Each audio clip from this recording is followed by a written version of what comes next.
महापुराण की कथा कहती है कि अपने गले में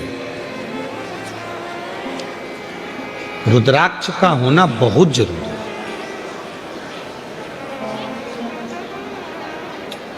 जितने ब्लड प्रेशर वाले होते हैं, जितने शुगर वाले होते हैं, काशी में आईआईटी ने इस पर शोध किया है।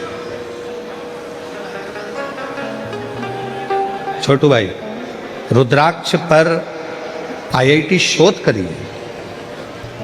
बड़े बड़े साइंटिस्ट इस पर शोध करें कि रुद्राक्ष के फल में, रुद्राक्ष में एक ऊर्जा, एक तत्व अलग से होता है जो तन पर आने के बाद हमारे ब्लड प्रेशर को और हमारी शुगर का लेवल बराबर कर देता है।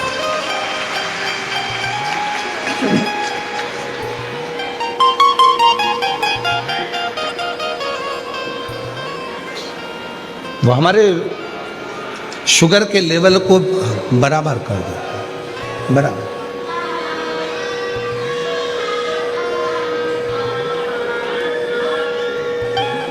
वो साधारण नहीं है। जैसे बेलपत्र का वृक्ष साधारण नहीं होता, दुनिया में कोई वृक्ष ऐसा नहीं है जिसका फल सूखने के बाद वापिस हरा भरा हो जाए।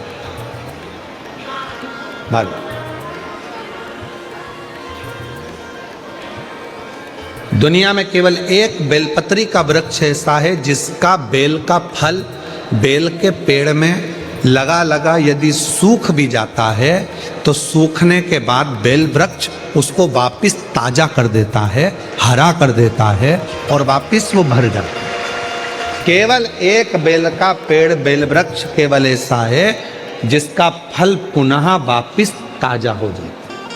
अगर किसी ने फल को नहीं तोड़ा, वो फल लगा हुआ और उस फल को लगे हुए फल को कोई नहीं तोड़ रहा है तो वो फल लगा लगा लगा लगा लगा लगा वापिस ताजा हो जाएगा, वापिस निर्मल हो जाएगा।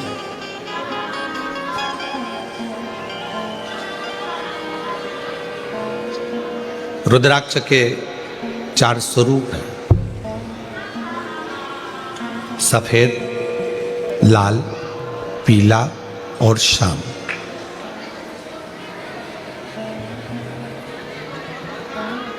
एक सफेद रुद्राक्ष भी होता है, एक लाल रुद्राक्ष भी होता है, एक पीला रुद्राक्ष भी होता है, एक सफेद रुद्राक्ष भी होता है।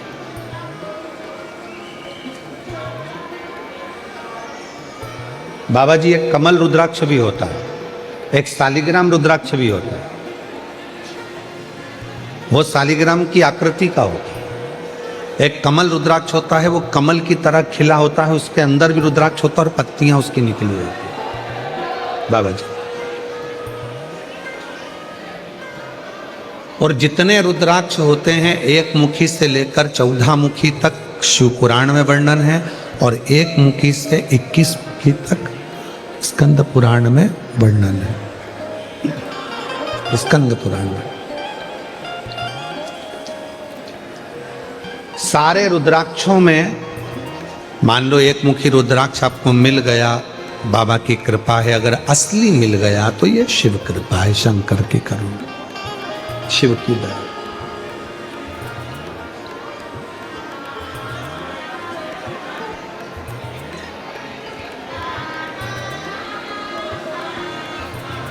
पर संपूर्ण रोग, संपूर्ण दुख, संपूर्ण तकलीफ, संपूर्ण बीमारी, संपूर्ण कष्ट, संपूर्ण समस्या का हल करने के लिए 2 रुद्राक्षों का महत्व कहा है।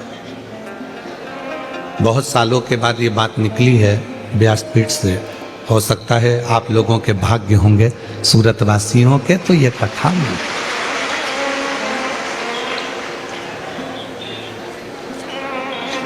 2 रुद्राक्ष ऐसे होते हैं जो संपूर्ण बीमारी के लिए, रोग के लिए, तकलीफ के लिए, कष्ट के लिए, दुख के लिए निवारण का कार्य करते हैं। वो है पहले नंबर पर 5 मुखी रुद्राक्ष। क्यों? शिव पंचानंद है। भगवान शंकर का एक मुख अघोर मुख है, अघोर मुख। अघोर मुख का मतलब है कि उनको क्रोध नहीं आता। अघोर मुख का मतलब है कि वो शांत स्वरूप हैं। कर्पूर घोरम करुणा तारम संसार सारम कर्पूर करुणा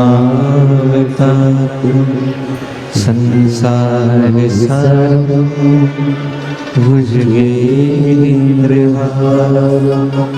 सदा हृदयारविंदे भवं सहितं जैसे आरती होने के बाद में कर्पूर गौरम जब हम गाते हैं और उसमें कपूर को अग्नि में डालते हैं, कपूर को अग्नि में दिया जाता है। आपको सबको कथा में हमने पहले भी वर्णन किया कि कपूर किसका प्रतीक है। जो आरती के बाद में कपूर लगाया जाता है वो किसका प्रतीक है। यदि आपने पूर्व में शिव पुराणों को सुना होगा तो उसमें हमने वर्णन किया है। पूर्व में अश्वमेध यज्ञ होते थे। अश्वमेध यज्ञ का जो अश्व होता था वो पूरा दिग्विजय करने जाता था, फिर वो अश्व आता था और उस अश्व को अग्नि की साक्षी में दिया जाता था। अब आज का व्यक्ति तो इतने सारे अश्वमेध यज्ञ नहीं कर सकता। आज के व्यक्ति के पास टाइम भी नहीं है तो वो यज्ञ भी बड़ी मुश्किल से कर पाता है, हवन में भी बड़ी मुश्किल से बैठ पाता है। अश्वमेध यज्ञ का पुण्य कैसे प्राप्त हो, तो भगवान राम जी ने अपने गुरु विश्वामित्र जी से ये पूछा था कि हमें, वशिष्ठ बाबा से पूछा था कि हमें अश्वमेध यज्ञ का फल रोज प्राप्त हो। हम अश्वमेध यज्ञ तो एक ही बार करें पर उसका फल रोज प्राप्त हो, उसके लिए क्या करना चाहिए। तो वशिष्ठ बाबा ने, विश्वामित्र जी ने उस अश्वमेध यज्ञ के अश्व को कपूर बना दिया और उस यज्ञ कुंड में छोड़ा। तो कहा वशिष्ठ बाबा ने और विश्वामित्र जी ने, जब संसार का मनुष्य अपने घर में नित्य आरती करता है, विशेष आरती में जब कपूर की आरती करेगा तो उसको अश्वमेध यज्ञ का फल उसी क्षण प्राप्त होगा। अश्वमेध यज्ञ का फल प्राप्त करने के लिए हम रोज आरती के बाद थोड़ा सा कपूर लगा देते हैं और हम बड़े प्रेम से गाते हैं कर्पूर गौरम करुणा, अश्वमेध यज्ञ का फल।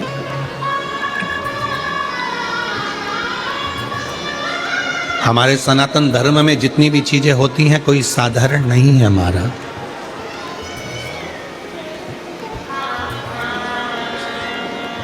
हमारे सनातन धर्म में जितनी भी चीजें हैं, हाथ में अगर हम मोली बांध रहे हैं, लाल लच्छा बांध रहे हैं, नाड़ा बांध रहे हैं, वो लाल पीला धागा बांध रहे हैं, क्यों बांधते हैं? किस लिए बांधा जाता है? उसको बांधने का केवल एक कारण होता है कि हम किसी दूसरे के बंधन में ना पड़ जाएं, तो वो बंधन बांधा जाए।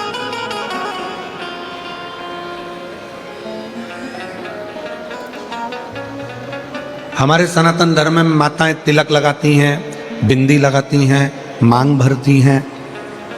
ब्रह्मांड के मध्य बिंदु में एक सूर्य रेखा होती है,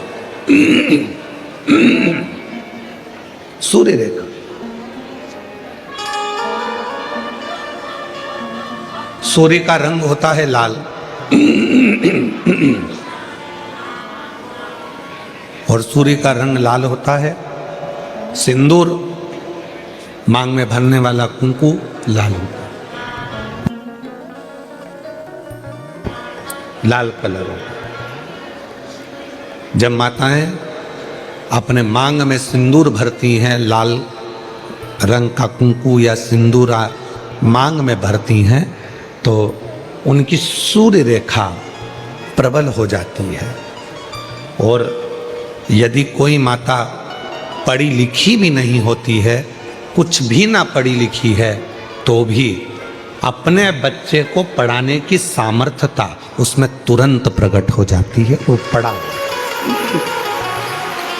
छोटू भाई, पहले के समय में माताएं इतनी पढ़ी नहीं होती थी, जो बुजुर्ग माताएं हैं वो इतनी पढ़ी नहीं होती, पर अपने बच्चे को वो ज्ञान पूरा देती,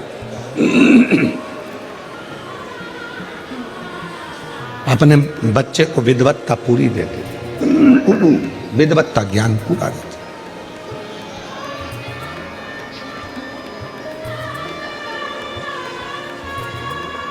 जितने भी सनातन धर्म के ये कार्य हैं, हाथ में मौली बांधना, मस्तक पर तिलक लगाना, मांग भर लेना, मंगल सूत्र धारण कर लेना, शादी के समय पर मंगल सूत्र गले में पहनाया जाता है। क्यों पहनाते हैं मंगल सूत्र? क्योंकि उस मंगल सूत्र में कुछ दाने काले होते हैं, कुछ दाने पीले होते हैं, कुछ दाने सोने के होते हैं पीले कलर के, कुछ काले कलर के होते हैं, और बीच में एक छोटा सा पेंडिल हो जाता है मंगल सूत्र। वो मंगल सूत्र शादी के मंडप में लड़का लड़की को इसलिए पहनाता है कि इस मंगल सूत्र को तुम देख लो, जैसा यह मंगल सूत्र है वैसा ही हमारा जीवन रहेगा। कुछ दिन काले रहेंगे तो कुछ दिन पीले रहेंगे, कुछ दिन सुख के रहेंगे तो कुछ दिन दुख के रहेंगे, पर चिंता मत करना, ये सुख और दुख के दिनों में जब हम पूर्ण तरह से निकल जाएंगे तब आखिरी में एक पेंडिल आता है, उसी तरह फिर हमारी जिंदगी में एक आनंद का दिन जरूर आएगा। चिंता वो दिन जरूर आएगा, वो दिन अपनी जिंदगी में खुशी का दिन जरूर आएगा, सुख का दिन जरूर आएगा।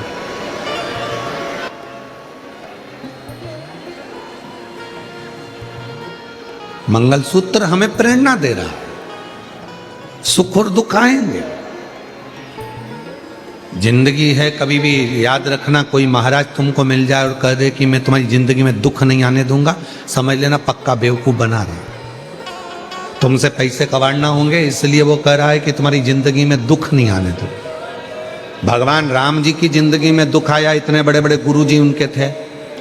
भगवान कृष्ण की जिंदगी में दुख आया, इतने बड़े बड़े गुरु जी उनकी जिंदगी में थे। माँ जानकी के पिताजी के यहाँ इतने बड़े बड़े गुरु जी थे, तो भी माँ जानकी की जिंदगी में दुख आया। तो कोई तुमसे कह दे कि मैं तुम्हारे जीवन में कभी तुम्हें दुख नहीं आने दूंगा, मैं तुम्हें ऐसी विद्या बता दूंगा कि तुम्हें तकलीफ नहीं आएगी, या मैं तुम्हारे को कहीं से गड़ा हुआ धन निकाल कर दे दूंगा, या मैं तुम्हारे लिए कोई ऐसा जादू फादू कर दूंगा, कहने में मत आना।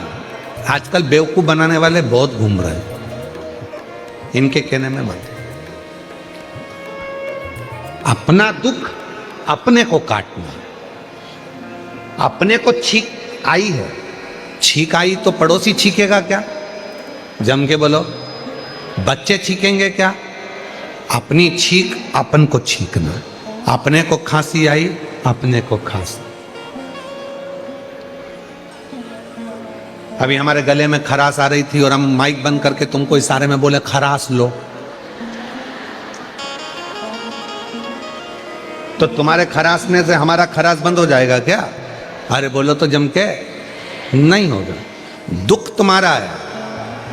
कबीरा बाबा ने कहा, गुरु की करनी गुरु भरेगा और चेले की करनी चेला। उड़ जाएगा हंस अकेला।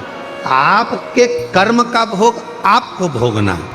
हम क्यों कहते हैं कि शंकर जी के मंदिर जाओ, एक लोटा जल चढ़ाओ, घर का प्रत्येक बच्चा शिव के मंदिर जाए?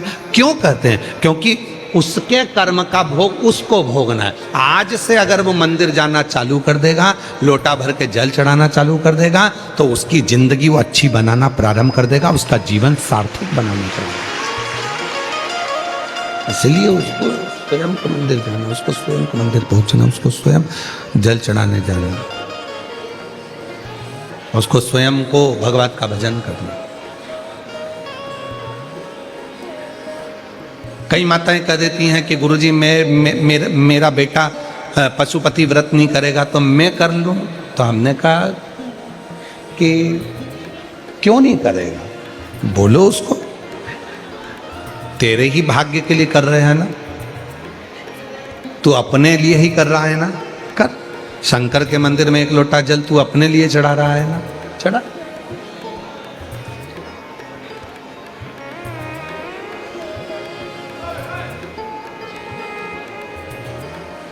टच स्क्रीन मोबाइल चल सकता है, ये हो सकता है,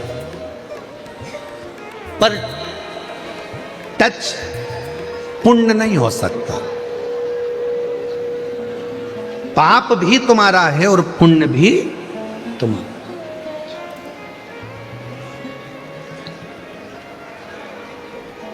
कई कई माताएं यहाँ आती हैं व्यासपीठ का पूजन करने के लिए, सिर पे पल्लू लेके, उसका पति अगर कुछ दान कर रहा है या बेलपत्र चढ़ा रहा है तो वो अपने पति को छू लेती है, टच कर लेती है।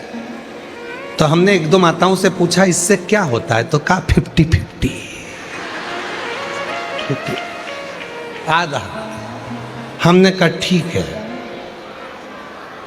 अगर ये 50-50 हो सकता है तो अब किसी की यहां शादी में जाना, 1 थाली भोजन लेना, पत्नी से कहना तू टच करके रख, मैं खाता हूं। काहे बाबा जी, टच करके रख।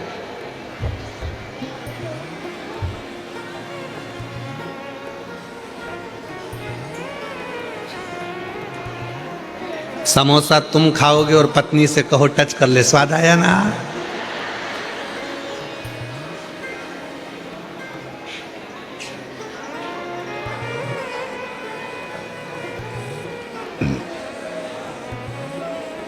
पानी पतासे वाले की दुकान पर जाकर कहना जरा मीठा पानी डालो, इसमें तिकती का पानी डालो, पत्नी से कहना जल्दी टच कर, मुख स्वाद आया ना।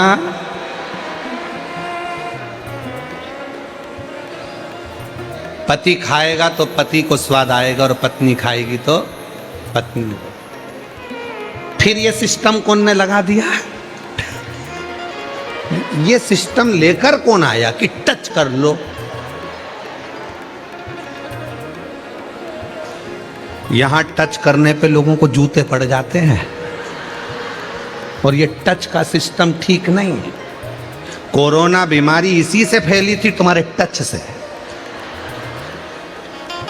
इस बीमारी से जरा संभल के रहना, ये वो बीमारी है, ये कहीं ना कहीं तुम्हें डुबो देगी। तुम सोचो कि मैं व्रत करूंगी उनको मिल जाएगा, वो करेंगे उनको मिल जाएगा, वो करेंगे उनको मिल जाएंगे। सारी समस्या का हल सबको चढ़ाना। बच्चे हैं, जाओ स्कूल से, स्कूल जाने के पहले 1 लोटा जल लेकर जाओ, जाओ जाओ।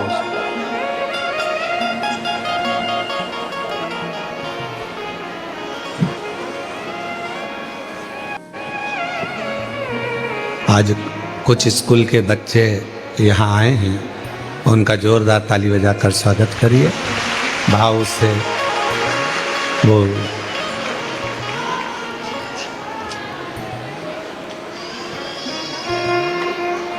शंभू,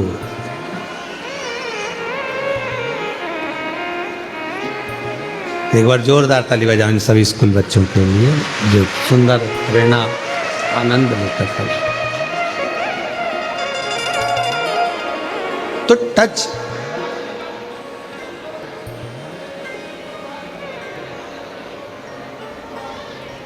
दान में, धर्म में, पुण्य में, संकीर्तन में, सत्संग में, भजन में, कीर्तन में स्वतः करिए, स्वयं का।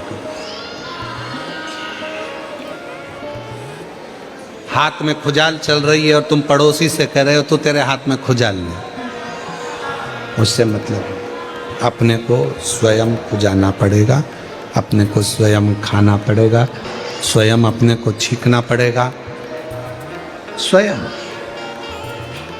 कोई दूसरा नहीं करेगा, मैं स्वयं को करूँ।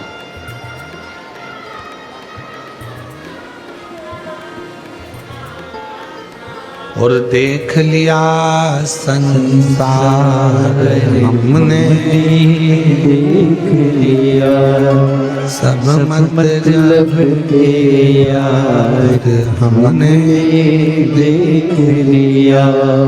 झूठे नाते झूठे रिश्ते, झूठे नाते झूठे रिश्ते, अरे झूठा संसार हमने देख लिया। सब मतलब के यार हमने देख लिया। देख लिया संसार हमने देख लिया। देख लिया संसार हमने देख लिया।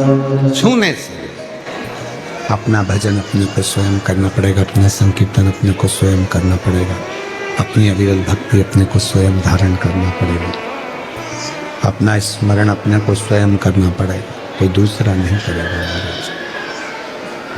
शंभो शंभो शंभो शंभो, दूसरा नहीं करेगा, अपने को स्वयं करना है, स्वयं। तो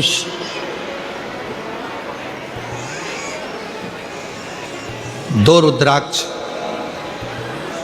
एक मुखी से 14 मुखी के बीच में, एक मुखी से 21 मुखी के बीच में, 1 से 14 के बीच में, 1 से 21 के बीच में दो रुद्राक्ष हैं। वो दो रुद्राक्ष जो दुख को, तकलीफ को, कष्ट को, रोग को, बीमारी को,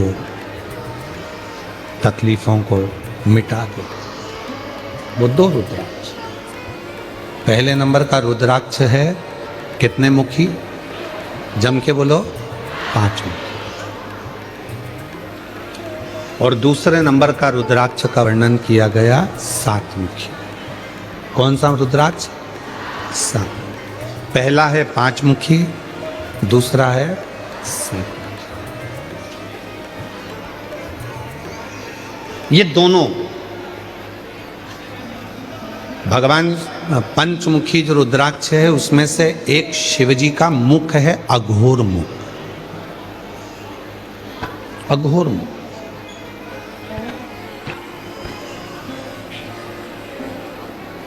ये लोग कहते हैं अघोरी है, ये अघोर साधना करता है, ये अघोरी है। अघोरी का मतलब, अघोर का मतलब होता है कि किसी को कष्ट ना दे।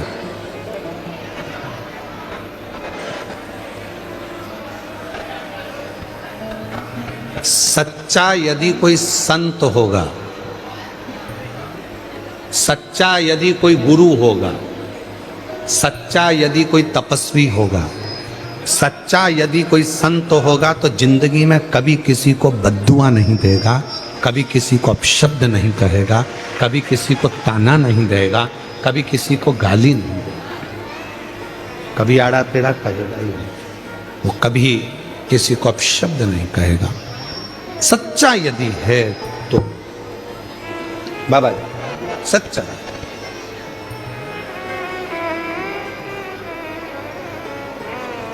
छोटू भाई, ये फ्लाइट बाबा हैं। भारत की भूमि हो चाहे विदेश की भूमि हो, जमीन पर इनका कोई मकान नहीं है, जमीन पर कोई इनका आश्रम नहीं है, जमीन पर इनका कोई बैंक में अकाउंट नहीं है।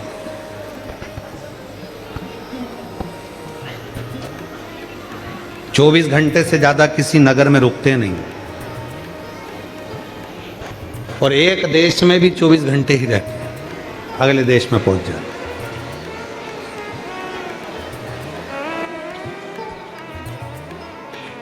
शायद ही कोई सेठ होगा, कोई करोड़पति होगा, कोई अरबपति होगा जो दान धर्म इतना करता होगा जितना ये फ्लाइट बाबा। कोई बेटी की शादी है, रोते हुए आया, झोले में से इनने निकाला, देना प्रारंभ करा।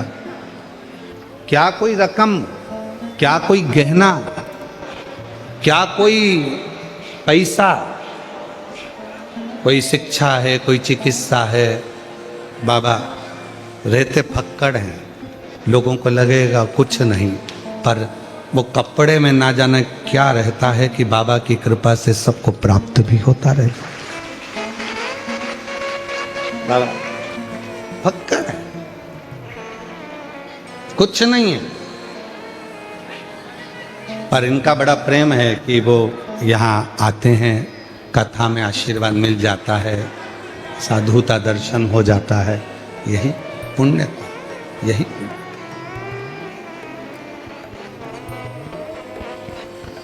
और ये प्रेरणा भी देते हैं कि अपनी जिंदगी को खुश होकर जियो, अपने जीवन को आनंदमय जियो।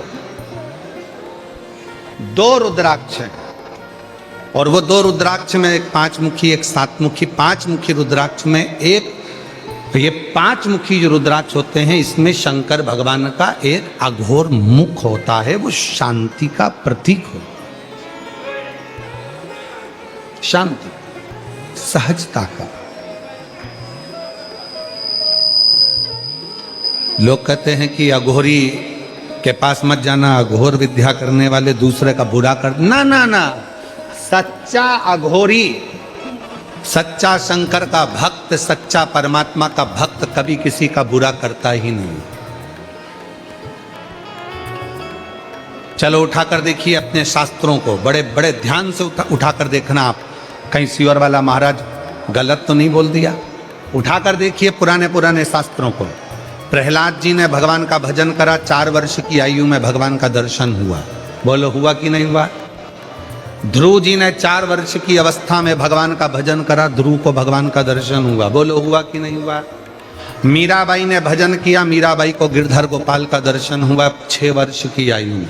नामदेव जी महाराज ने भजन करा, 5 वर्ष की आयु में दर्शन किया। संत तुकाराम जी ने 3 वर्ष की आयु में भगवान का दर्शन करा। मुक्ताबाई, जीजाबाई, जितनी भी माताएं संत, ये सब ने भगवान का दर्शन किया। रामकृष्ण परमहंस ने 9 वर्ष की आयु में भगवान का दर्शन किया।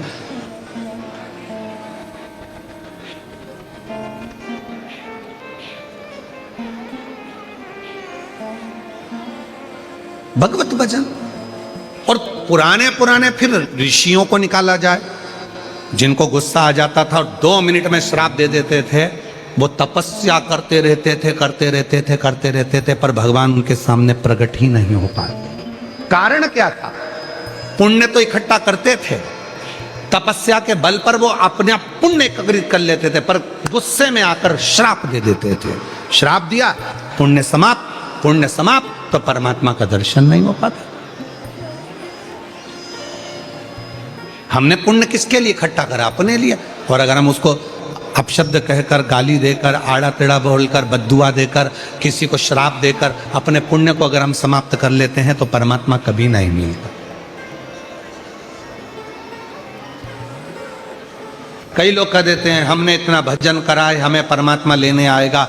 मैंने इतना भजन करा है, मुझे भगवान लेने के लिए आएगा।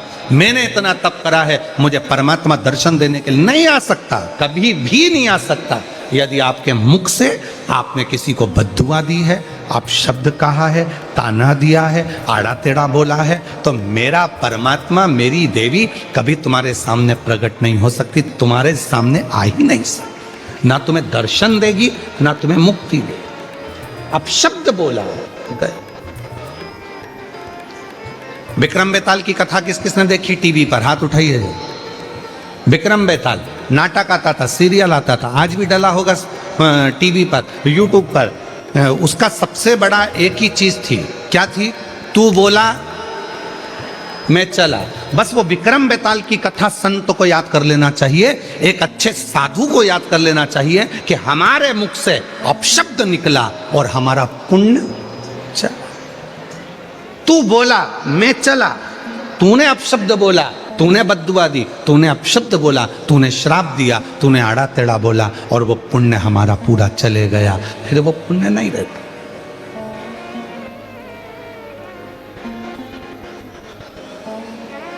एक बहन जी ने एक पत्र लिखा था परसों के दिन, उन्होंने प्रश्न करा था कि रुद्राक्ष पहनकर क्या हम हॉस्पिटल में नहीं जा सकते, रुद्राक्ष पहनकर क्या किसी के यहाँ पर चले गए, मरण में चले गए या किसी के यहाँ चले गए तो हमारा रुद्राक्ष क्या बेकार हो जाएगा, खंडित हो जाएगा? क्या हमारा रुद्राक्ष अच्छा नहीं रहेगा? माताएं गले में धारण कर लेती है, रजस वाला धर्म आ जाता है, तो क्या हमारा रुद्राक्ष खंडित हो जाएगा? क्या हमारा रुद्राक्ष बेकार हो जाएगा? कहाँ? किसी के यहाँ बच्चा हुआ, हम चले गए तो हमारा रुद्राक्ष हॉस्पिटल में गए तो बेकार हो गया, मैयत में गए तो बेकार हो गया, मरण में गए तो बेकार हो गया, कोई गलत कृत्य हो गया तो क्या बेकार हो गया? कहाँ लिखा? नहीं। रुद्राक्ष मतलब शिव, शंकर। वो अगर आपके गले में पड़ा है तो आप कितने भी अपवित्र क्यों ना हो गए तो भी वो रुद्राक्ष अपने आप आपको पवित्र कर देता, अपने आप वो पवित्रता प्रदान करता, अपने आप। माताएं कहती है हम रुद्राक्ष पहनेंगे, हमारे साथ में ये प्रॉब्लम हो जाएगी, हमारे साथ वो। अरे रुद्राक्ष धारण करा मतलब वो पवित्रता प्रदान करेगा, पवित्रता देगा। कई कहता है हम शमशान में पहन कर जाएंगे, हमारा रुद्राक्ष बेकार हो गया ना। तुलसी की माला और रुद्राक्ष की माला कभी जिंदगी में अशुद्ध नहीं होती, वो शुद्ध की शुद्ध बनी रहे, वो पवित्र की पवित्र बनी होती है, उसमें शुद्धता रहती है, उसकी अपवित्रता कभी वो अपवित्र नहीं होती, उसमें पवित्रता बनी, वो शुद्ध नहीं होगा।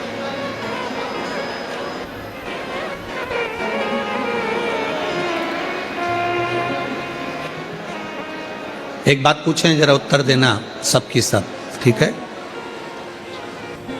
तुलसी नाली के किनारे पर, अगर गटर के किनारे पर तुलसी का पौधा लग गया तो क्या वो तुलसी नहीं रहेगी? जम के तो बोलो। छत पर लग गई तो भी, शमशान में तुलसी लग गई तो भी तुलसी है, गौशाला में लग गई तो भी तुलसी है, मंदिर में लग गई तो भी तुलसी है, रोड के किनारे लग गई तो भी तुलसी है। तुलसी तो तुलसी, उसमें कोई अशुद्धता का भाव नहीं आता, वो अशुद्ध नहीं होती, वो शुद्ध है। उसी तरह रुद्राक्ष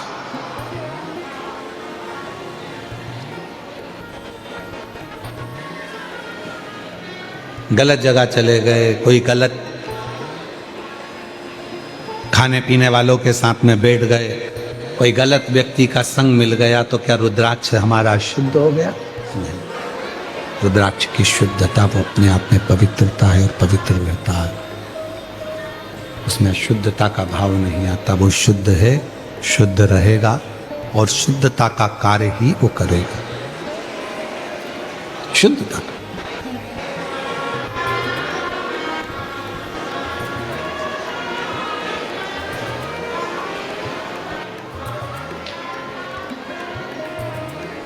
स्मरण,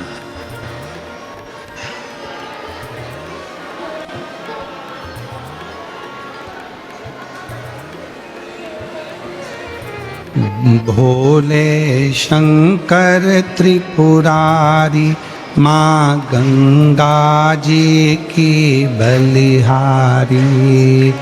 भोले शंकर त्रिपुरारी माँ गंगा जी की बलिहारी। भोले शंकर त्रिपुरारी माँ गंगा जी की बलिहारी। बैठ जाओ बैठ जाओ। भोले शंकर त्रिपुरारी माँ, बोलो सब बोलो सब बोलो। भोले शंकर त्रिपुरारी माँ गंगा जी की बलिहारी। भोले शंकर त्रिपुरारी माँ गंगा जी की बलिहारी।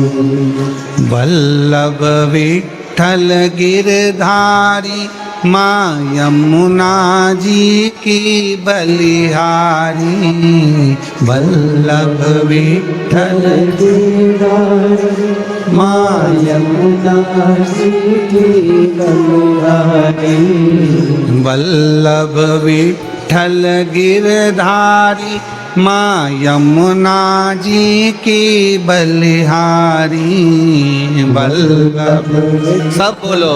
गिरधारी माँ यमुना जी की बलिहारी, ओ भोले शंकर त्रिपुरारी, माँ गंगा जी की बलिहारी, भोले शंकर त्रिपुरारी, माँ गंगा जी की बलिहारी, बोलो भोले शंकर त्रिपुरारी, माँ गंगा जी की बलिहारी, ओ वल्लभ विठ्ठल गिरधारी, माँ यमुना जी की बलिहारी, वल्लभ विठ्ठल गिरधारी माँ यमुना जी की बलिहारी, ओ वल्लभ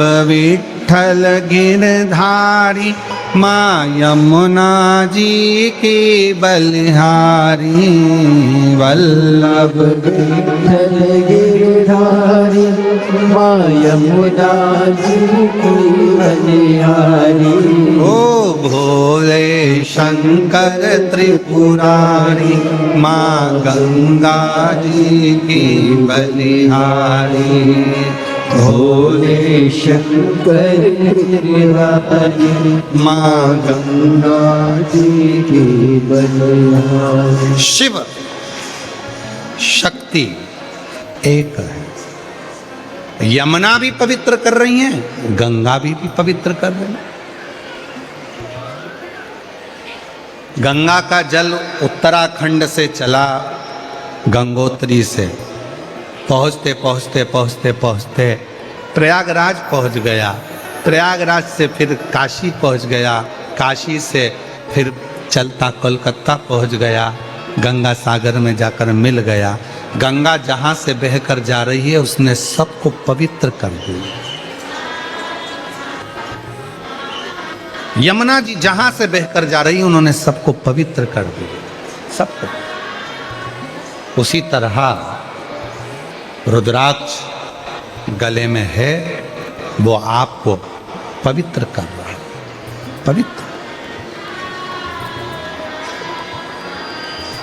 बिना संकोच के मेरी जीजियां, बिना संकोच के मेरे बेटा, बिना संकोच की मेरी बेटियां, बिना संकोच के मेरे बुजुर्ग, बिना संकोच के मेरी बुजुर्ग माताएं। कोई कह रहा है शरीर में लकवा लग सकता है, पैरालिसिस आ सकता है, ब्रेन स्ट्रोक आ सकता है, हेमरेज हो सकता है। हमारा निवेदन है, छोटे से छोटा बच्चा हो, चाहे बुजुर्ग से बुजुर्ग व्यक्ति हो, चाहे महिला हो, चाहे पुरुष हो, उसके गले में अगर एक रुद्राक्ष पड़ा है तो उसकी जिंदगी में वो दुख नहीं पा सकता। लोग बाद में पहनते हैं, जब तकलीफ आ जाती है, तकलीफ आने के बाद लोग रुद्राक्ष पहनते हैं। हम कहते पहले से पहनो। कोरोना की बीमारी आएगी तब तुम इंजेक्शन लगवाओगे,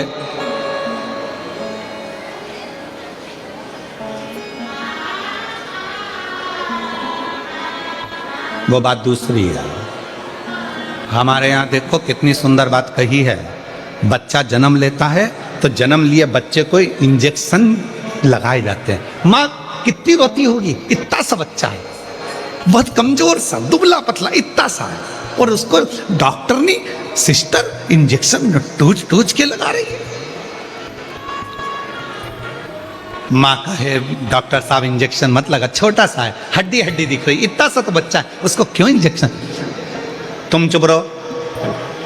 आज जो इंजेक्शन लग गया तो आने वाले समय में ना इसको कोई चेचक की बीमारी आएगी, ना ये बच्चा विकलांग होगा, ना इससे कोई गलत रोग होगा। इसलिए छोटे से बच्चे को बचपन में ही, तो हमारे को भी लगा, तुम्हारे भी हाथों में निशान होगा, टोच टोच के लगाते हैं। कि ये बच्चा बड़ा हो, बुढ़ा हो, तब तक भी इसकी शरीर में कोई बीमारी नहीं आना चाहिए, इसलिए उसको बचपन से लगाया।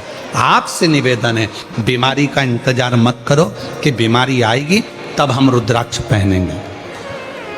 सीहोर जाओ, रुद्राक्ष ले आओ, गले में धारण करो और अपनी जिंदगी को श्रेष्ठ बनाने का प्रयास करो। सीहोर का रुद्राक्ष केवल सीहोर में ही मिलता है। सीहोर का रुद्राक्ष कभी बाजार में बिकने के लिए नहीं आता। सीहोर का रुद्राक्ष कभी मार्केट में नहीं बिकता। सीहोर का रुद्राक्ष सीहोर में निःशुल्क मिलता है। हाथ फैलाकर सुबह 10 बजे से शाम को 5 बजे तक रोज प्राप्त होता है। बस ये अभी रुद्राक्ष उत्सव होगा, इसलिए 15 जनवरी से बंद होगा, 15 मार्च तक रुद्राक्ष उत्सव के टाइम। बाकी के समय पर सीहोर का रुद्राक्ष निःशुल्क अपने हाथ फैलाओ, बाबा से मांगो, मेरे लिए दीजिए बाबा, आप अच्छा करना मुझे। कहीं सीहोर का रुद्राक्ष किसी मार्केट में बिकने के लिए नहीं जाता, कोरियर नहीं करा जाता, ना सीहोर से बाहर भेजा जाता।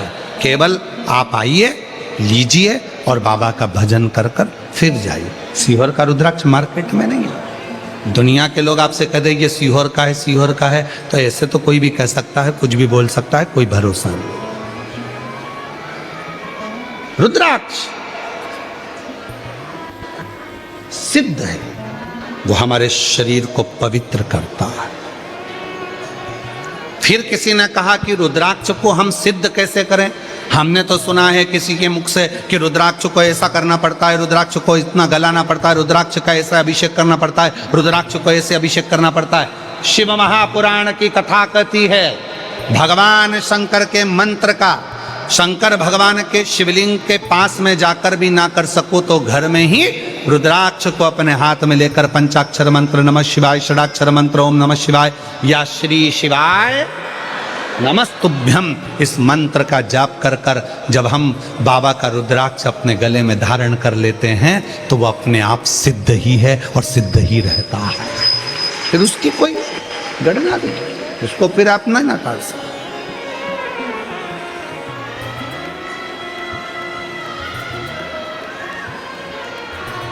पंचमुखी रुद्राक्ष में एक मुख होता है अघोर। अघोर एक सुंदर चरित्र आता है हमारे शास्त्रों में पढ़ने में कि एक अघोरासुर हुआ।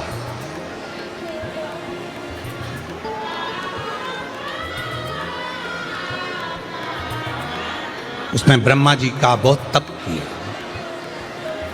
वर मांग रहा था कि मैं मरूं ना, मेरी मृत्यु ना, मेरी मौत ना, मेरे प्राण ना छूटे, मैं मरूं ना, ये उसको वर चाहिए। पर शिवपुराण तो कहती है बादाम खाओगे तो भी मरोगे और नहीं खाओगे बोलो तो भी मरोगे।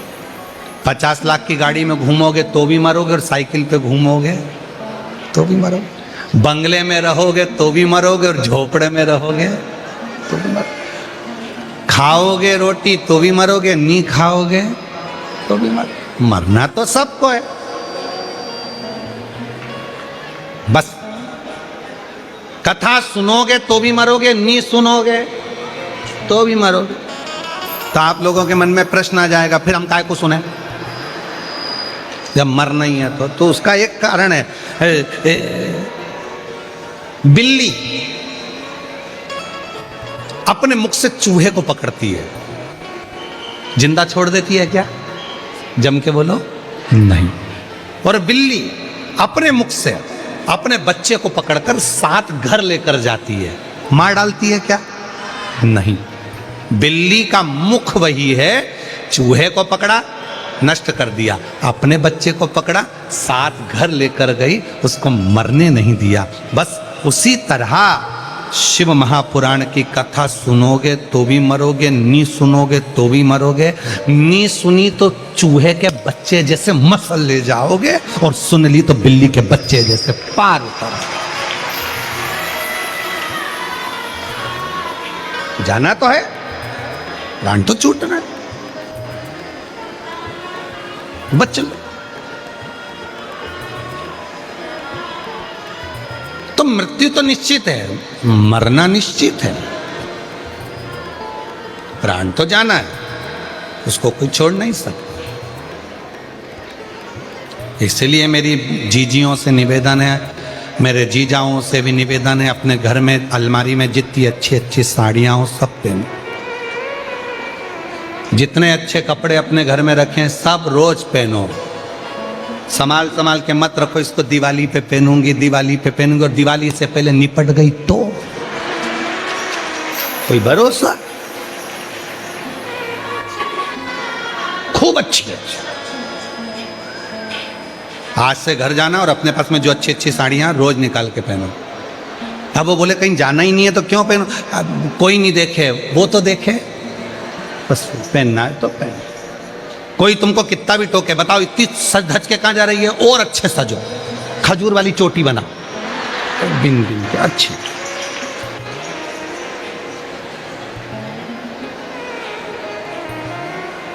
पेंसिल से लाइन और डब्बा भी भरो, और वो धागा से काय को सोचना। और कोई तुमसे कहते बुढ़ापे में ऐसी सज धज के कहां जा रही है, बुढ़ा तेरा बाप, ओल्ड इज गोल्ड।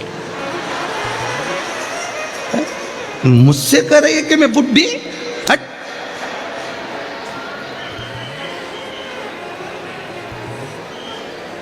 अच्छे जो भगवान ने दिया है उसमें खुश रहना प्रारंभ करो।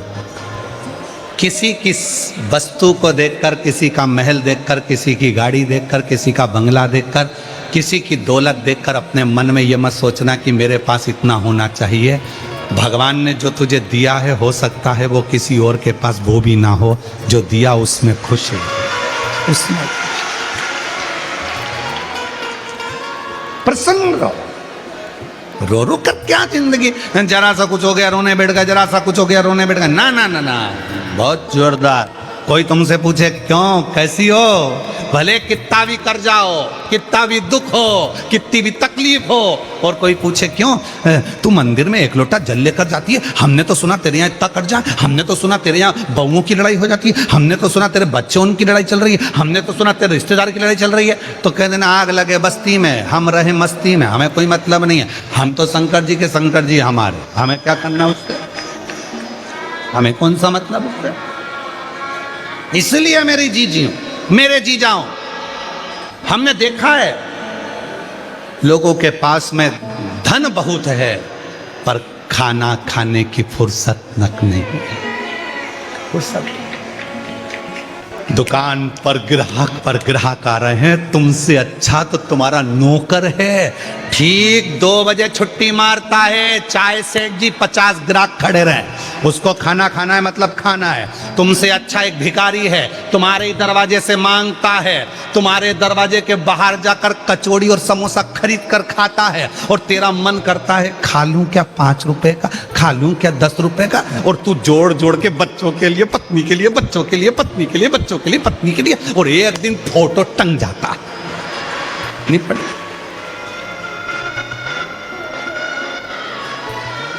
फोटो टंग गया दीवार पर, और उस पे प्लास्टिक के फूल की माला, वो भी हवा में हिल रही। घर की बहुएं सिर पे पल्लू लेके कह रही अम्मा खुश हो रही है, अम्मा खुश नहीं हो रही है, अम्मा कह रही है हम भी जोड़ जोड़ के मर गए, तू भी मर जाएगी, मेरे बाजू में टंग जाएगी, इसलिए जो घर में साड़ी है सब पहन ले, सब पहन, धरा फिर धरा।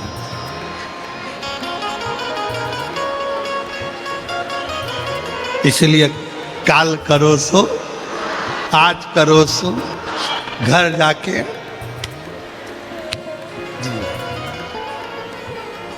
अब नहीं हम किसी की सुने, हम तो अपनी मस्ती में, अपनी अलमस्ती में, शिव के भजन में, संकीर्तन में, कुछ भी दुख हो तो इस चेहरे पर प्रसन्नता रखकर श्री शिवाय नमस्ते हम कहते हुए अपनी जिंदगी को जीते हैं, कहते। और बस वही जीवन का एक वही चल। तो रुद्राक्ष एक अघोरासुर हो गए और वो अघोरासुर ने महाराज ब्रह्मा जी से वर मांगा कि मैं कभी मरूं ना, मेरे प्राण ना जाएं, मेरी मृत्यु ना हो। ना ना, मृत्यु तो निश्चित, प्राण तो छूटेंगे, मरना तो पड़ेगा, प्राण तो जाएंगे। तो फिर करा क्या जाए? तो कहा एक काम करो, फिर एक काम, जैसे शिव महापुराण की कथा सुनने वाले जो भक्त आते हैं, आखिरी दिन की जो कथा सुनते हैं, आरती होती है, बाबा की मिट्टी को प्रणाम कर कर आरती के बाद झोली पसार कर प्रणाम कर कर कहते जाते हैं कि हमने सुना है। मेहमान जब जाते हैं तो बच्चे के हाथ में कुछ देकर जाते हैं। आरती के बाद जब मेरी बहनें कथा के पंडाल से जाती हैं, मेरे जीजा जब जाते हैं तो बाबा से कह कर जाते हैं, तू भी जा रहा है, हमारी झोली में कुछ तो डाल जा, कुछ तो दे जा, जिससे फिर आए कथा का रस तत्व ग्रहण, कुछ तो दे। शिव महापुराण की कथा वर्णन कर रही है। एक अघोरासुर हुआ, ब्रह्मा जी से उसने वर मांगा कि मैं मरूं ना, मेरे प्राण ना छूटे। पर ब्रह्मा जी ने कहा कि संसार सागर में अगर जन्म लिया है तो मृत्यु तो निश्चित होती है। ऐसा नहीं है कि मौत नहीं आएगी, मृत्यु नहीं आएगी, मृत्यु तो आएगी।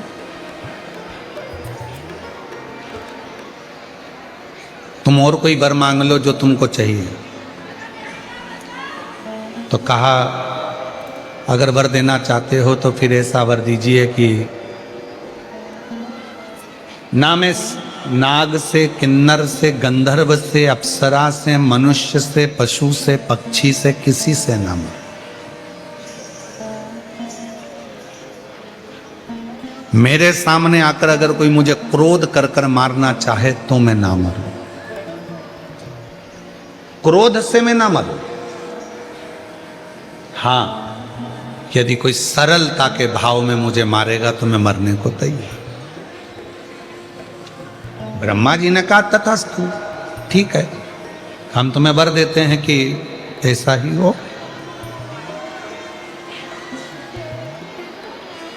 ऐसा ही हो। वर प्राप्त हो गया। अघोरासुर ने उत्पात मचाना प्रारंभ कर दिया। ऐसा उत्पात अघोरासुर ने मचाया कि सारे देवता बहुत घबरा गए, सब परेशान। अब करें तो करें क्या? जो भी अघोरासुर के सामने जाता था, अघोरासुर इतना हरकत करता था, इतनी गलत हरकत करता था कि उनको गुस्सा आ जाता, तो उसको मार ही नहीं सकते। तब ब्रह्मदेव ने भगवान शिव के पास में सूचना पहुंचाई कि इस अघोरासुर को आप समाप्त कर सकते हैं, केवल आप हैं जो इसको समाप्त कर सकते। ठीक है, पर शिवजी ने कहा कि मेरा तो एक नाम रुद्र है, मुझे गुस्सा भी आता है, क्रोध भी आता है, और आप कह रहे हो कि मैं समाप्त करूं। तो कहा आपका एक अंश स्वरूप श्री हनुमान जी महाराज भी तो है, और पवन तनय संकट हरण मंगल मूर्ति राम लखन सीता हृदय बसहु। बोल हनुमान जी महाराज की। शिव जी आपका एक स्वरूप हनुमान जी का है, और हनुमान स्वरूप वो स्वरूप है जिसमें हनुमान जी भीतर की नम्रता को दर्शाते, क्रोध नहीं करते।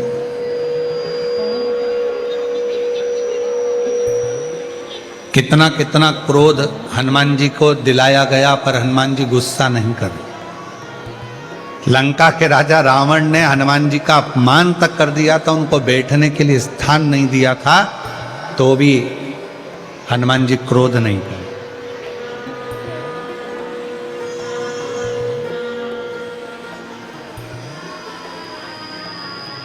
कोई स्थान नहीं मिला तो भी उनको गुस्सा नहीं है। मेरी जीजियों, मेरे जीजाओं, मेरी बेटियों, बेटाओं, मेरे बुजुर्ग माँ बाप, याद रखना, कथा के पंडाल में आप कथा सुनने के लिए आए हो, मालूम पड़ा आपको आगे जगह नहीं मिली, बैठने की जगह नहीं मिली, इतनी भीड़ में आपके ऊपर किसी ने ध्यान नहीं दिया, या आपको कोई स्थान नहीं मिल पाया, आप इसका बेर किसी से ना रखें कि इन्होंने मुझे नहीं बिठाया, इन्होंने ऐसा नहीं करा, उन्होंने ऐसा नहीं, ना नहीं, विचार मन से निकाल। शीतलता अपने भीतर रखें। हनुमान जी को तो स्थान नहीं दिया था बैठने के लिए, तो भी हनुमान जी महाराज क्रोध नहीं करे, शांत शांत, कोई गुस्सा नहीं। तब श्री हनुमान जी महाराज को भगवान शिव जी ने याद किया और हनुमान जी को बुलाया कि आज अघोरासुर का वध करना है। मान लो अगर मुझ में क्रोध आ भी जाए, मान लो अगर क्रोध आ भी जाए, तो एक काम करना कि भीतर से शीतलता देना। तो हनुमान जी ने कहा, मैं मंत्र जाप करूंगा, राम नाम जप करूंगा और आपको शीतलता दूंगा, पर गंगा जी को भी आमंत्रित करा जाए और पार्वती जी को भी आमंत्रित करा जाए। मां गंगा जी को भी बुलाया। गंगा, जब मैं अघोरासुर को मारूं तब तुम मुझे शीतलता देना, शीतल। पार्वती, जब मैं अघोरासुर को मारूं तो तुम मुझे शक्ति और भक्ति दोनों साथ देना, ठीक है। हनुमान जी हैं, गंगा जी है और पार्वती जी हैं, और शिव जी आज अघोरासुर को मारने के लिए जा रहे हैं।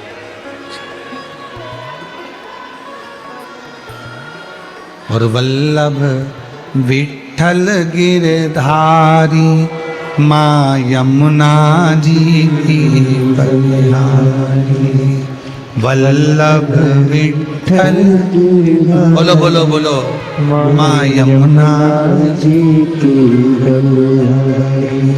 भोले शंकर त्रिपुरारी माँ गंगा जी की बलिहारी। भोले शंकर त्रिपुरारी माँ गंगा जी की बलिहारी। हे भोले शंकर त्रिपुरारी माँ गंगा जी की बलिहारी। भोले शंकर त्रिपुरारी माँ गंगा जी की बलिहारी। वल्लभ विठ्ठल गिरधारी श्री यमुना जी की बलिहारी।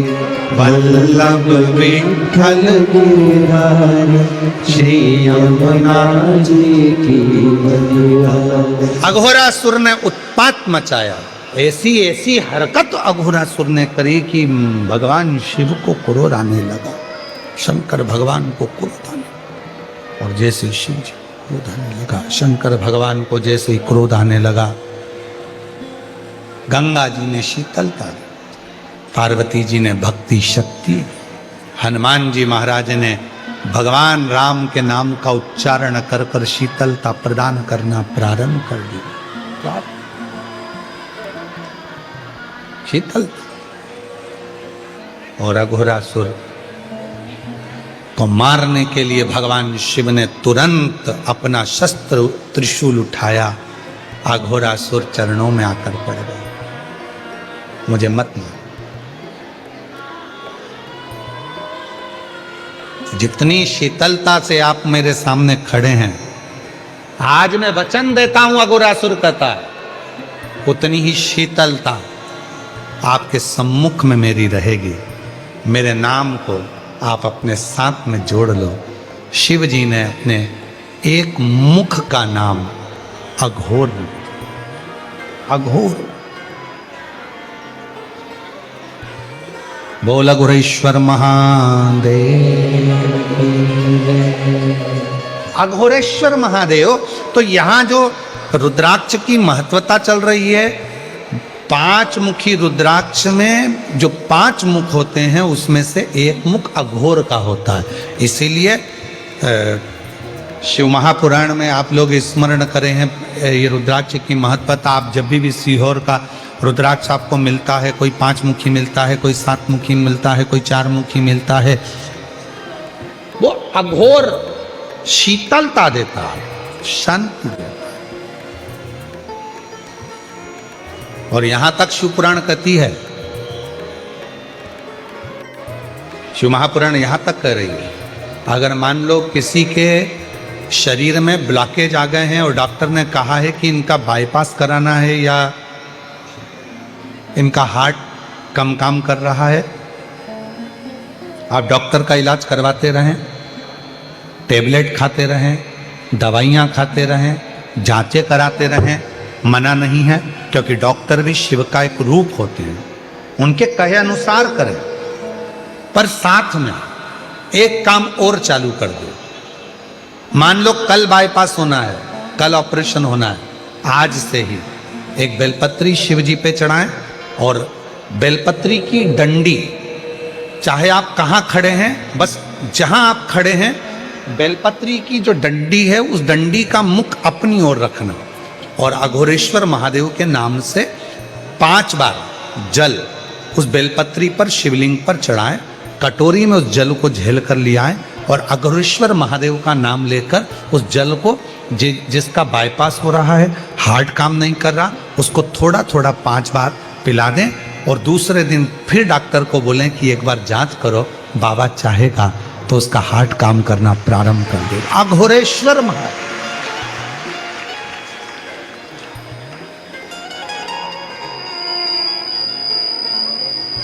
लोग इनको समझ नहीं पाते, लोगों को लगता है कि अघोरी है, अघोर है। अघोर, अघोर का मतलब होता है शांति, अघोर का मतलब होता है शीतलता, अघोर का मतलब होता है विपदा को हरने वाला, अघोर का मतलब होता है जो तुम्हारे भीतर जो भी आपके जीवन में सुख आने में जो दुख दिए जा रहे हैं, आपकी सुख की जो मार्ग हैं उसमें जो तकलीफें आकर खड़ी हो रही है, उस मार्ग को क्लियर करना, उस मार्ग को साफ करना। तो हमारे शरीर में भी जो मार्ग है, नलियां हैं वो चौक हो रही हैं, उसमें कोई अड़चन आती है तो अघोरेश्वर महादेव का नाम लेकर जल चढ़ाकर 5 बार, या सीहोर का रुद्राक्ष हो, वो भी 5 मुखी ज्यादा होता है सीहोर का रुद्राक्ष, तो वो अगर है तो उसको भी पानी में गलाकर शिव जी को चढ़ाकर उसका भी जल पिलाएं तो अघोरेश्वर महादेव का स्मरण सुख दे। अघोरेश्वर।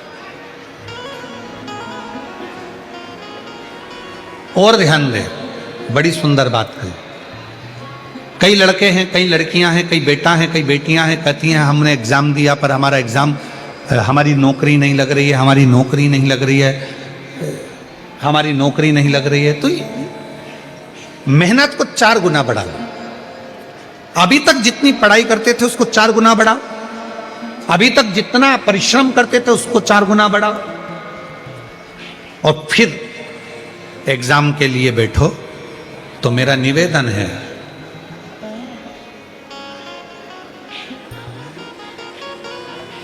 कभी तुम्हारे पास में अगर रुद्राक्ष है सीहोर का, तो उस रुद्राक्ष पर तुम्हारे घर में अगर अलोनी भस्म हो, अलोनी भस्म कहते हैं, तुम्हारे यहाँ गोबर के कंडे को क्या कहते हैं? गोबरी है, छाड़, छाड़,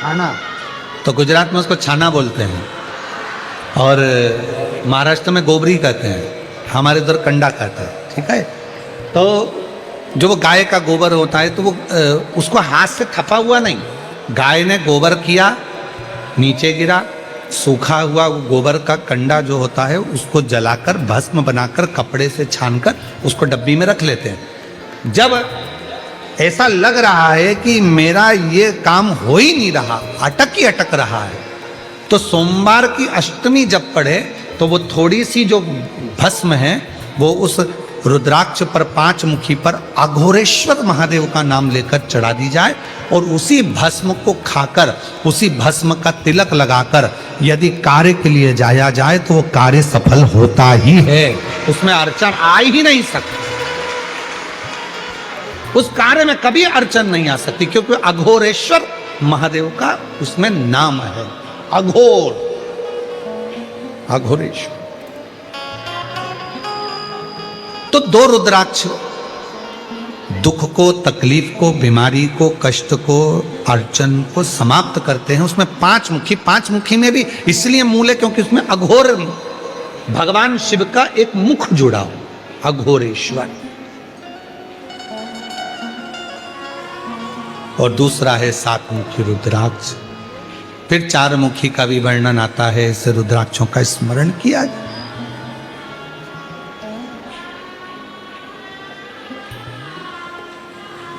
और यही 5 मुखी रुद्राक्ष का वर्णन एक और आता है महाराज।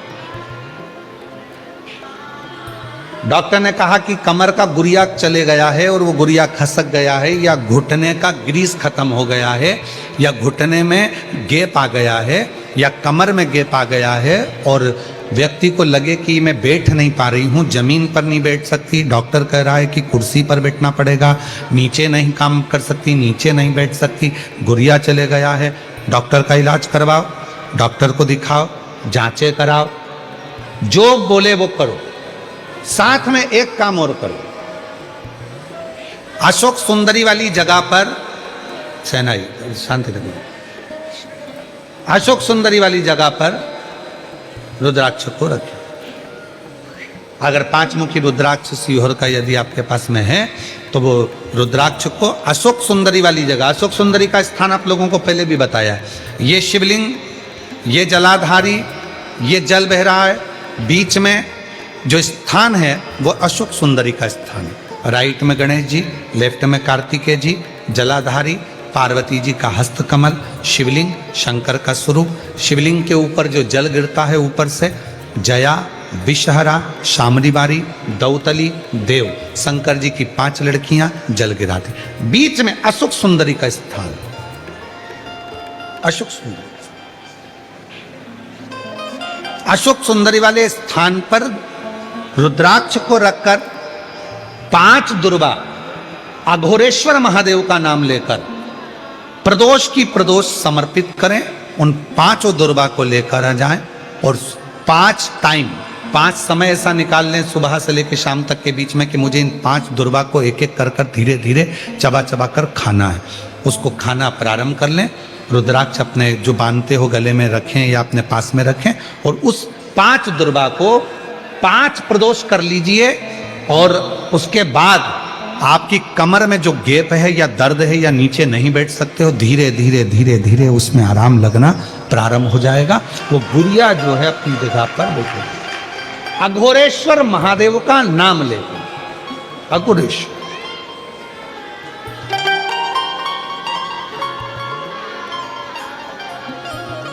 और मैंने तेरे ही भरोसे बाबा, तेरे ही भरोसे हवा बीच उड़नी जावांगी बाबा, डोर तुझ बिना में कटी जाएगी।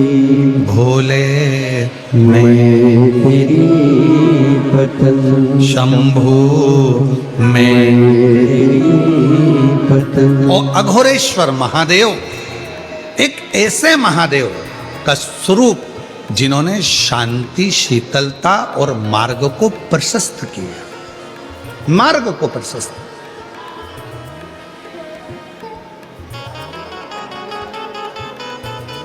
लक्ष्य तक भेजने में, मंजिल तक पहुंचाने में। और ये जो अघोरेश्वर महादेव का नाम लेकर जल चढ़ाकर या बेलपत्र, कई माताएं कह देती हैं हमारे बच्चे की धड़कन नहीं आई, उसका सिर नहीं बना, पाँव नहीं बना, हाथ नहीं बना, उसके पेट में डॉक्टर ने बताया है कि ये बच्चा तो ऐसा रहेगा, विकलांग रहेगा, मानसिक बुद्धि कमजोर रहेगी, ऐसा हो गया वैसा हो गया, श्वास नहीं आ रही है। अघोरेश्वर बाबा का नाम लेकर बेलपत्र चढ़ाकर, उस बेलपत्र को भी अगर माँ गर्भवती नारी खा रही है तो बच्चे को वो प्राप्त हो रहा है, और प्राप्त हो रहा है तो उसका शरीर पूरा बनना प्रारंभ होगा। फिर बच्चे की जांच कराओ, सोनोग्राफी कराओ, उसमें धीरे धीरे आपको मालूम पड़ेगा कि बच्चे की धड़कन आई है, बच्चे की श्वास। अघोरेश्वर माओ, फिर से बोलो कौन से महादेव हैं? अघोरेश्वर। शिव जी के एक मुख को अघोर कहा, एक अघोर। और शिव कथा कह रही है, भगवान शंकर का पवित्र चरित्र कह रहा है, शिव महापुराण कह रही है। 2 रुद्राक्षों का स्मरण किया गया है जो सुख देने वाले, आनंद देने वाले, अविरल भक्ति देने वाले, राहों को मंजिल तक भेजने वाले।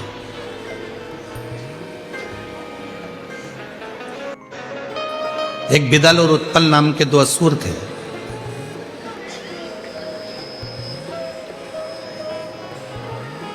माता पार्वती ने उनको कुंदुक का प्रहार कर कर मारा था, और शिवजी का नाम कुंदकेश्वर महादेव।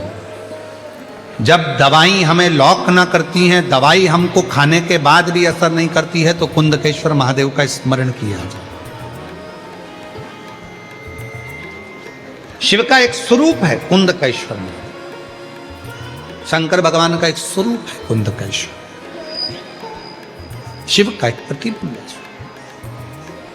फिर आगे वर्णन आया है तारकासुर का, जिस तारकासुर ने शंकर भगवान को हृदय से स्नेह किया, जो शिव के लिए, भगवान शंकर के लिए ही अपनी मृत्यु को मांग लेता।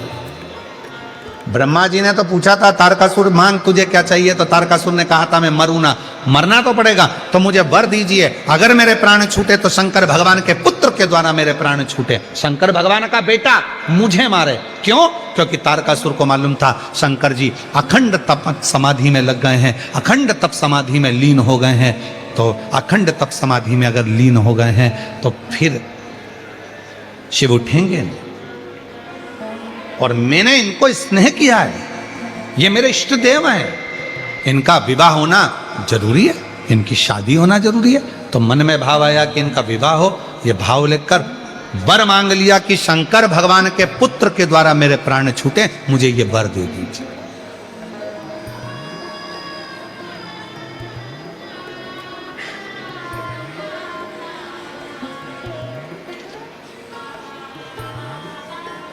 मुझे कुछ और नहीं चाहिए।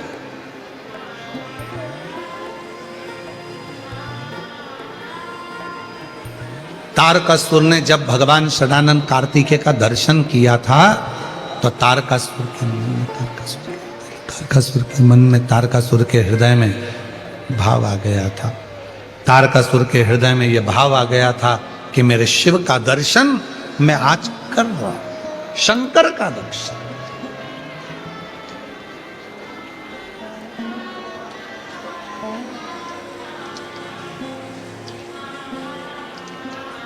और बहुत दिन हो गए भोले से बिछड़े, बहुत दिन हो गए भोले से बिछड़े, भोले जी से बिछड़े, शंकर जी से बिछड़े, भोले से बिछड़े, शंकर जी से बिछड़े, बहुत दिन हो गए भोले से बिछड़े, बहुत दिन हो गए भोले से बिछड़े।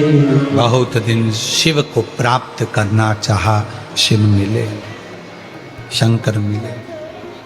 आज शिव का दर्शन मुझे कार्तिकेय के रूप में हो रहा है। षडानंद कार्तिकेय का दर्शन कर रहा हूं तो मेरे को शिव का ही दर्शन हो रहा है। पर कार्तिकेय जी ने ये विचार कर लिया था कि मेरे पिता को बहुत मानते हैं तारकासुर, मेरी माँ ने कहा है इनके हृदय में शिव बसते हैं, अब इनको तकलीफ नहीं दूंगा। और जिसके हृदय में भगवान शंकर विराजमान हो, जो शिव के भक्ति में दिन रात डूबा रहता हो, शिव पुराण कहती है उसका मन कभी ना दुखाए, उसके हृदय को चोट ना पहुंचाए। एक सच्चा शिव का भक्त, एक सच्चा शंकर भगवान का भक्त शिव का ही कोई अंश लेकर जन्म लेता। शिव का सच्चा भक्त, भगवान शंकर का गुणगान करने वाला, शिव भक्ति करने वाला, शंकर भगवान की अविरत भक्ति में लगाने वाला, स्वयं लगने वाला और शंकर की आराधना साधना में डूबने वाला, स्वयं शंकर भगवान का ही कोई कृपा का एक उनकी रच का कोई कण ही जन्म लेता है, जो आपको शिव भक्ति में भी लगाएगा, शिव उपासना में भी लगाएगा, शिव आराधना भी करेगा। और उसके हृदय को चोट पहुंचे ये ठीक नहीं। तारकासुर शिव की आराधना करता, तारकासुर शंकर की साधना करता।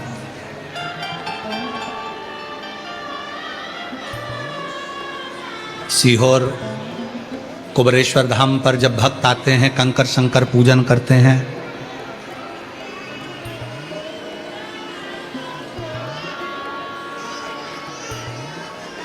हम जानते हैं कि अंदर बाबा के मूल शिवलिंग का दर्शन आप लोगों को नहीं हो पाता है, क्योंकि वहां इतनी जगह नहीं रहती है। पर कंकर शंकर की पूजन कर कर आप उसी शिवलिंग का स्मरण कर कर बाबा से भक्ति करते, बट वृक्ष की परिक्रमा करते हैं, बेलवाटिका की परिक्रमा करते हैं, बट वृक्ष की छांव में बैठकर भगवान शंकर से अपने मन की बात कहते हैं, बेल वाटिका में बैठकर आप शिव से अपने मन की बात कहते हैं। कुबरेश्वर धाम पर अभी इतनी व्यवस्थाएं तो नहीं है, पर धीरे धीरे धीरे धीरे व्यवस्थाएं हो रही, चल रही। पर जब भी आप कुबरेश्वर धाम पर जाते हैं, बट वृक्ष की छांव में 2 मिनट बैठकर बाबा को अपने मन का भाव कहते हो, हृदय से प्रार्थना करो। कंकर शंकर 5 कंकर बीनकर पूजन करते हो, 1 कंकर लेकर अपने घर को आते हो, उसको अपने दिल की बात कहकर वो सुनता।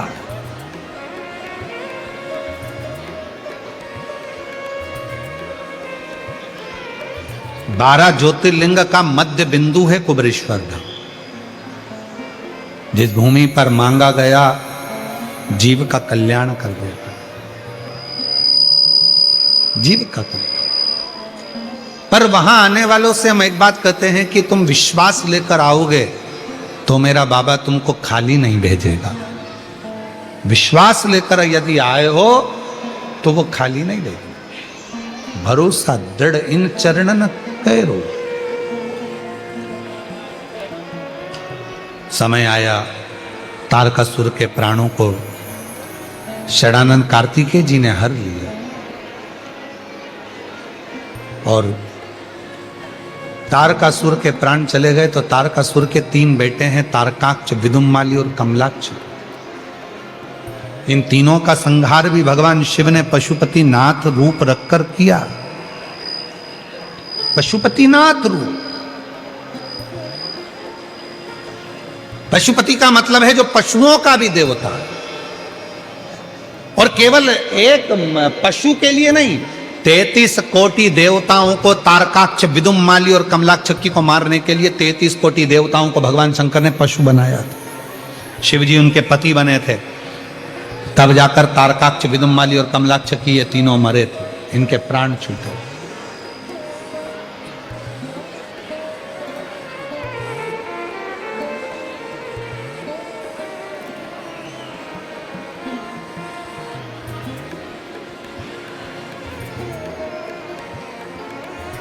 केदारनाथ जी कौन कौन गया है?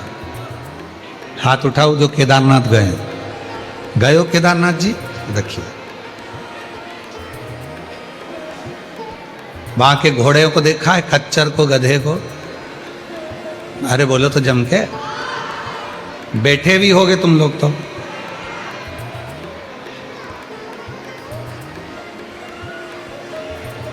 कभी उस खच्चर से, कभी उस घोड़े से पूछा, जो तुमको बिठाकर इतने ऊपर लेकर जा रहा है, कितना अंदर से रो रहा होगा, कितना दुखी होगा, कितना दुखी, कितना दुख होगा उसको जो वजन उठा रहा है, ले जा रहा है, तोक रहा है, 80 किलो के, 70 किलो के, 60 किलो के, 100 किलो के, आप, हम और भगवान लेकर जा। एक बार भगवान शिव ने, भगवान ओघड़दानी ने उस पशु से पशुपति बनकर पूछ लिया था, पशुपति बन, तेरे ऊपर दुनिया का बोझा ढोकर लोग आते हैं दर्शन करने के लिए, पैदल चलकर नहीं आते, अच्छे अच्छे जवान भी व्यक्ति बैठकर तेरे ऊपर आते हैं, और तेरे ऊपर बैठकर आते हैं, तुझे कितना कष्ट होता होगा, कितना दुख होता होगा, कितना तकलीफ होता होगा। शंकर भगवान ने पूछा उस खच्चर से, उस घोड़े से, उस गधे से। उसने कहा, प्रभु दुख तो बहुत होता है, शरीर में कष्ट भी बहुत होता है, पर हमारा कष्ट जब हम उसको लेकर आते हैं केदारेश्वर मंदिर के बाहर, जब हम उसको छोड़ देते हैं और हमारा मुख जब आपके मंदिर की ओर होता है, तब हमारा सारा दर्द, सारा दुख, सारा समाप्त हो जाता है और आपका दर्शन। लोग कहते हैं कि केवल मनुष्य को ही बाबा की भक्ति प्राप्त होती है, पर यहाँ पशु भी कह रहे हैं कि हमें तेरे दरवाजे पर आने पर सुख प्राप्त होता है। सुख। शिव की कथा कहती है, 12 ज्योतिर्लिंग का स्मरण कराया, चंद्रदेव की काया का रोग ठीक करा, कार्तिकेय जी को मनाया, मल्लिकार्जुन के रूप में विराजमान हुए, दूषण नाम के राक्षस का संहार कर कर महाकाल बन गए, विंध्य पर्वत को दर्शन देकर ओमकारेश्वर बन गए, नारायण को दर्शन देकर केदारेश्वर बन गए। इसमें जो प्रथम ज्योतिर्लिंग है वो है सोमनाथ, जो गुजरात सौराष्ट्र की पवित्र धरा पर विराजमान है। 1000 वर्ष पहले, 1000 साल पहले आतंकियों ने, विधर्मियों ने उस सोमनाथ के अस्तित्व को मिटाना चाहा था। 1000 वर्ष पहले उसको मिटाने का प्रयास किया था, पर भूल गए थे वो आतंकी, भूल गए थे वो आतंकी, भूल गए थे वो विधर्मी कि यह भारत की भूमि शिव की भूमि है, और वो सोमनाथ आज भी अटल और अजर खड़ा है। अजर और अटल वो सोमनाथ आज भी खड़ा है। तुम जितना सोना, जितने माणिक, जितने रतन लूट कर लेकर गए थे, उतना सोमनाथ बाबा की भूमि पर आज फिर उतना रतन, माणिक, सोना, हीरा, पन्ना शिव भक्तों ने लाकर जमा कर।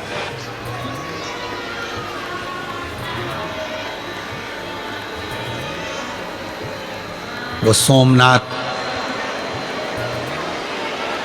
उसको क्षति पहुंचाने वाले भले वो उस समय क्या आक्रांता रहे हों, पर आज शिव के भक्तों ने उसको संभाला।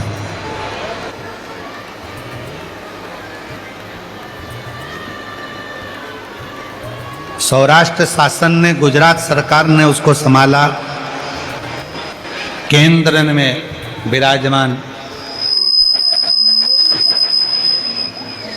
माननीय प्रधानमंत्री जी नरेंद्र भाई मोदी जी ने भी सोमनाथ की उस आनंदमय गाथा का स्मरण करते हुए उसको पूर्ण तरह से पूर्ण आनंद के साथ फिर जागृत हुए, फिर जागृत और पुनः वह जागृत। शिव कथा कर रही है, नर नारायण को दर्शन देकर केदारेश्वर बने, कुंभकर्ण के पुत्र भीम का संहार कर कर भीमाशंकर हुए, मनु शत्रुपा को दर्शन देकर विश्वनाथ के रूप में काशी में विराजमान हुए, गौतम बाबा पर गौ हत्या के दोष को मिटाने के लिए ब्रह्मा विष्णु महेश त्र्यंबकेश्वर बने, रावण के लिए वैद्यनाथ दारुक राक्षस का संहार कर कर नागेश्वर बन गए, राम जी द्वारा पूजित होकर स्थापित होकर रामेश्वर बन गए, और सुधर्म नाम के ब्राह्मण की पत्नी घोषमा के बेटे को जीवित किया तो कृष्णेश्वर बन गए। ये 12 ज्योतिर्लिंग हमारे जीवन में एक उज्जवल ज्योति प्रदान करते हैं, एक बल प्रदान करते हैं।